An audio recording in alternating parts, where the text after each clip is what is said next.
వచ్చారా? ఏమైనా వచ్చారా? అయిపోయిందా?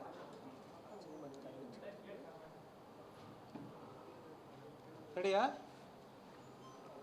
ఏ సెలవు గారు?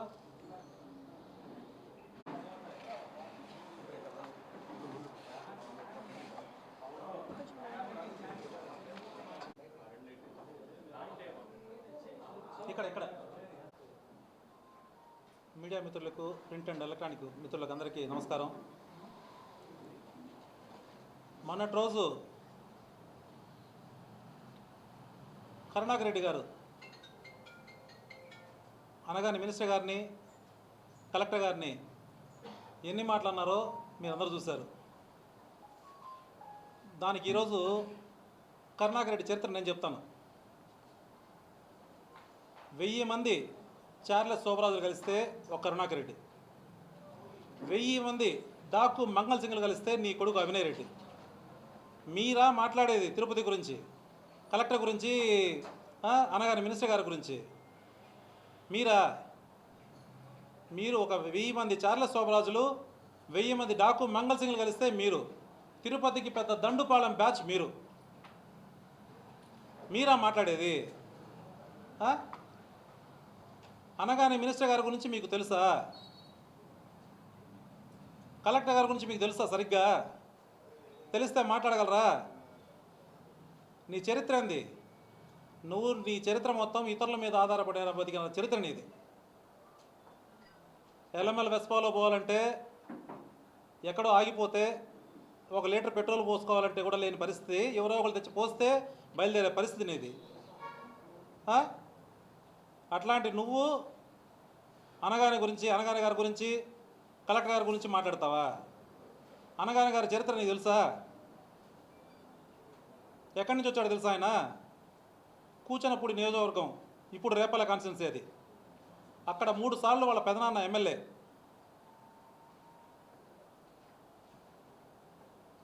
అదే టైంలో ఆయన మినిస్టర్ కూడా, ఫైనాన్స్ మినిస్టర్ కూడా. వాళ్ళ ఫాదరు నిజాం షుగర్స్ ఎండి, వాళ్ళ అక్క గైనకాలజిస్టు, పద్మశ్రీ అవార్డు గ్రహీత.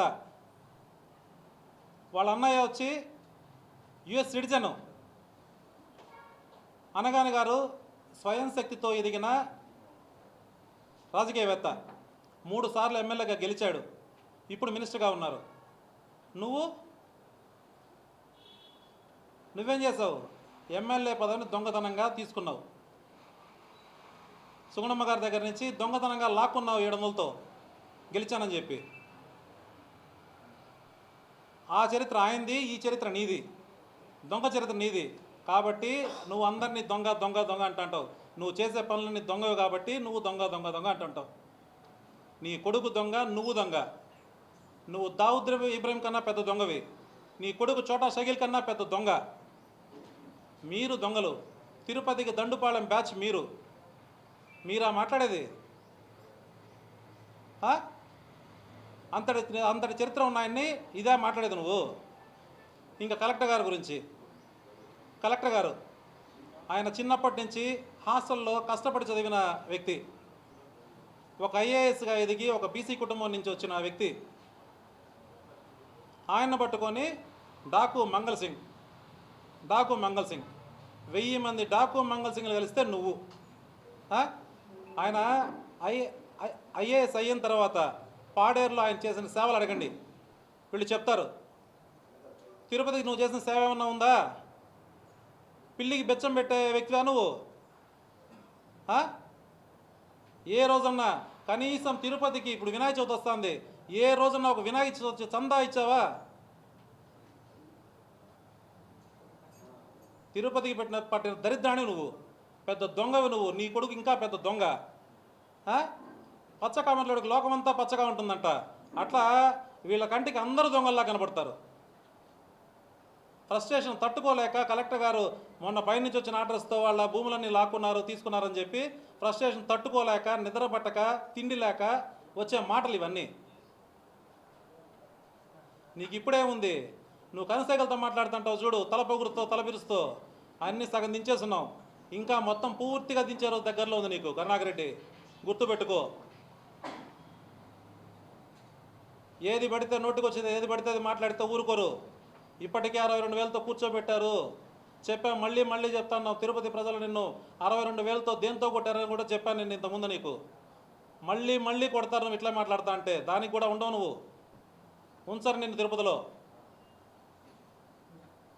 ఇంకా నువ్వు చేసిన పనులు నీ దొంగ పనులు నేను చెప్పమంటే చెప్తా. కొండ మీద ఫస్ట్ టైం చైర్మన్ అయినప్పుడు కొండ మీద ప్లాస్మా టీవీలు ఉన్నాయి, గుర్తుంటుందో లేదో మీకు, వైకుంఠం క్యూ కాంప్లెక్స్లో. ఆ టీవీలు నీ ఇంట్లో ఎందుకున్నాయి? ఎందుకున్నాయి నీ ఇంట్లో? అంటే దొంగిలిచ్చి ఇంట్లో పెట్టుకున్నావు నువ్వు. అది నీ బతుకు.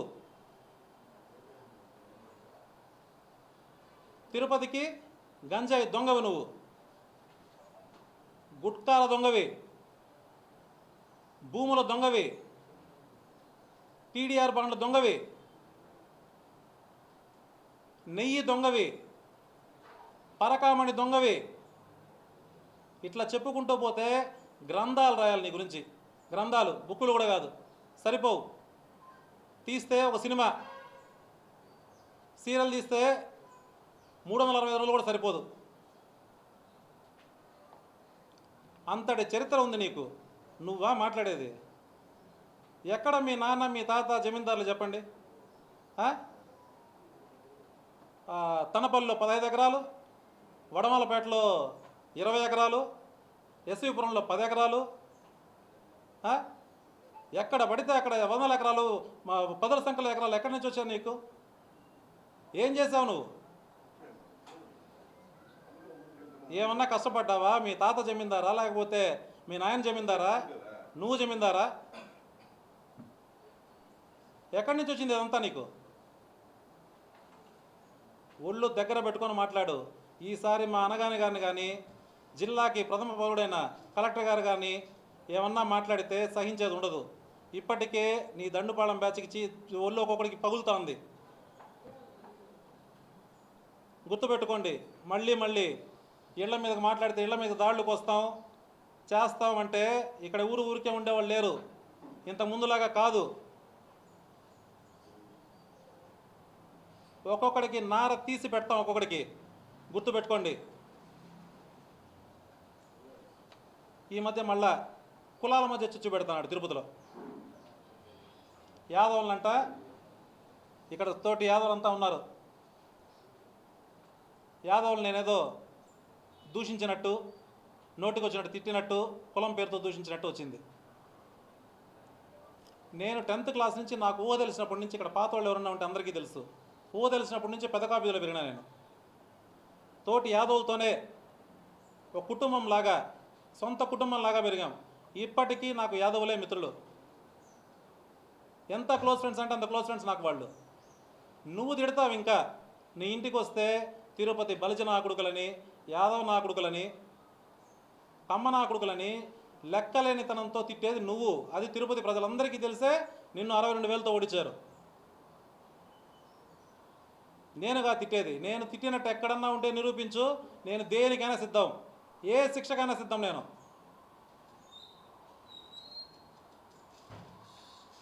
కాబట్టి ఒళ్ళు దగ్గర పెట్టుకో. నీకు ఆల్రెడీ చెప్పాను, తట్టా బుట్టా నీకు సర్దిస్తానని చెప్పి. మళ్ళీ మళ్ళీ చెప్తాన్నా. మీకు ఇంకొక విషయం తెలియదు, ఎప్పుడెప్పుడు బైఫర్కేషన్ వస్తుందా, తట్టా బుట్టా చదువుకుందాం రెడీగా ఉన్నారు. పాపం ఈ పేటీఎం బ్యాచ్కి తెలియక వీళ్ళకి తోడుగా ఏదేదో వాగుతున్నారు. వీళ్ళందరినీ నట్టేట ముంచి వెళ్ళిపోతాడు. ఎంతమంది కొంపలు కూల్చేసినాడు తిరుపతిలో కరుణాకర్ రెడ్డి?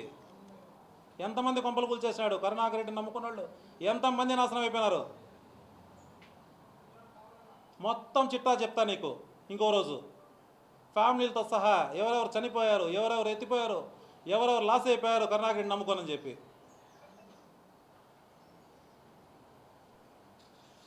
ఇదే లాస్ట్ వార్నింగ్ కరుణాకర్ రెడ్డి నీకు. ఈ ఫ్రస్ట్రేషన్లో నువ్వు పెరగనం తినడం నిద్ర పట్టడం లేదని చెప్పి నోటికి ఏదంటే అది వాగితే నీకు ముందుంది ముసళ్ళ పండగ. నీ తలపొగరు పూర్తిగా దించి నిన్ను కూర్చోబెడతాం. జాగ్రత్త. వాసు యాదవ్ ఎక్కడ రాలేదు, దాడి చేయలేదు అని చెప్పి ఎన్నెన్నో మాట్లాడారు. ఒక్క నిమిషం.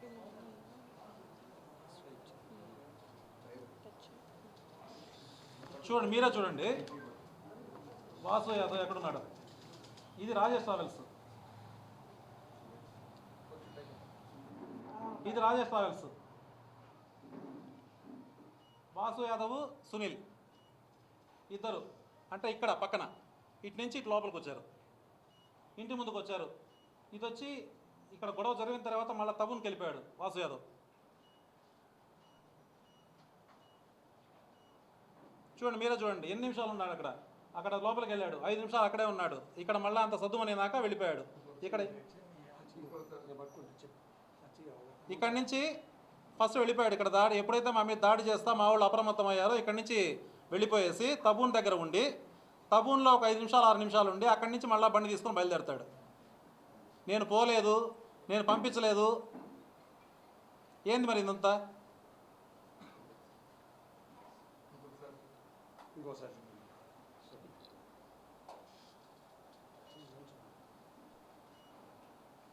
చూడండి, ఇతనే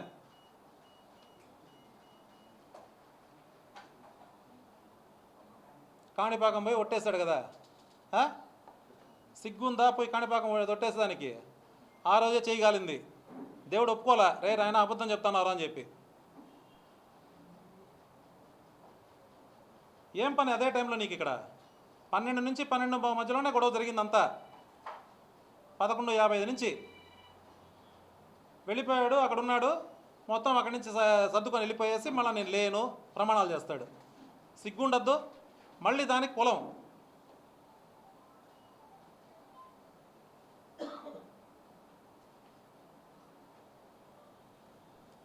కాబట్టి కులాల మధ్య చిత్తులు పెట్టుకొని మానుకో. ఏ కులం నిన్ను నమ్మరు. ఎస్సీలన్నా, బీసీలన్నా, ఓసీలన్నా ఎవరన్నా నీకు అసహ్యం. మనుషులంటేనే అసహ్యం నీకు. కాబట్టి ఇప్పటికన్నా ఒళ్ళు దగ్గర పెట్టుకొని ఉంటే చాలా మంచిది. లేదంటే తగిన బుద్ధి త్వరలో నీకు చెప్తాం కరుణాకర్ రెడ్డి, గుర్తుపెట్టుకో. Thank you.